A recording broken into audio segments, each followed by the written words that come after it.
Well, in the Star Trek, the animated series, third episode, they have a bit of a problem. One of their planets is missing.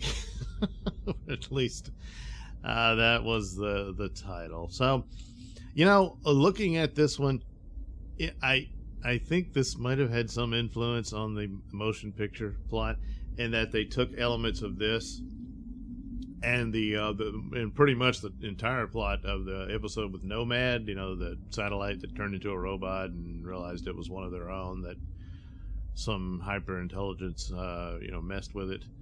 And that's exactly what motion picture ended up being. But here, there's a mysterious cloud that's a threat to planets.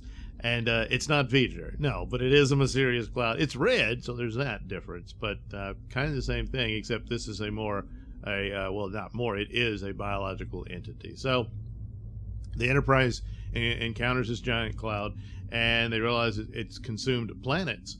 So, which is kind of similar to the Doomsday Machine, but that's another thing. But and I didn't realize, looking up information on it, I'd forgotten that they have a returning character from the old series, in that there's this nearby planet, Federation colony, that the cloud's headed to, and they're trying to avoid it, but they don't have a lot of time. But anyway, the governor of this colony was a former Starfleet officer, Bob Wesley or something like that. And he was the one from the Ultimate Computer episode. He was briefly in there, but he's the one who introduced, I think, the M5 computer, and telling Kirk, you don't have anything to worry about. You just sit there and do nothing. And Kirk, I don't like the sound of that, But anyway, the problem here is the cloud is coming on too fast, and they can't stop it. And they contact the planet and tell them, you got to do an evacuation. And he said, there's no way we can evacuate everybody in that amount of time frame. So all they can do is evacuate a tiny fraction of their children, which is just horrible, because there's only a couple of thousand of them. They could get on the ships and get them out of the way of the cloud. And so it's this terrible situation they're in. The Enterprise itself goes into the cloud. Now, there's a lot of antimatter in there. Of course, there's always antimatter, and it's sapping off the power of the ship, and so they got to figure out how to deal with that. Well, of course, why not just use antimatter anyway? Because there's the matter-antimatter reactions is a means by which they power the ship and stuff like that. So Scotty's like, well, we got plenty of that laying around outside in the cloud. So they use that, and then for the matter, positive matter aspects, they just use the pieces of dead planets that's floating around inside this thing. So it works, Meanwhile, Spock makes contact with the entity through the Vulcan mind meld. It seems like they would have tried to put some, electrodes on his head or something, because they're using the ship's sensors, because he can't touch the cloud, which is normally how the Vulcan mind meld works. But he just reaches out, kind of like a psychic, I guess. And it works. He talks to them, to the entity, and explains what's the problem here.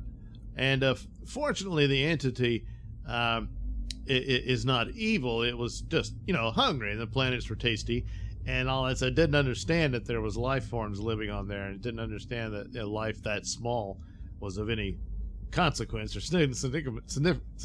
Sorry. And so Spock, had a little chit chat with it, and he's like, oh, okay, well then I guess I better go back to my own galaxy. And so hey, that works out. And so there you are.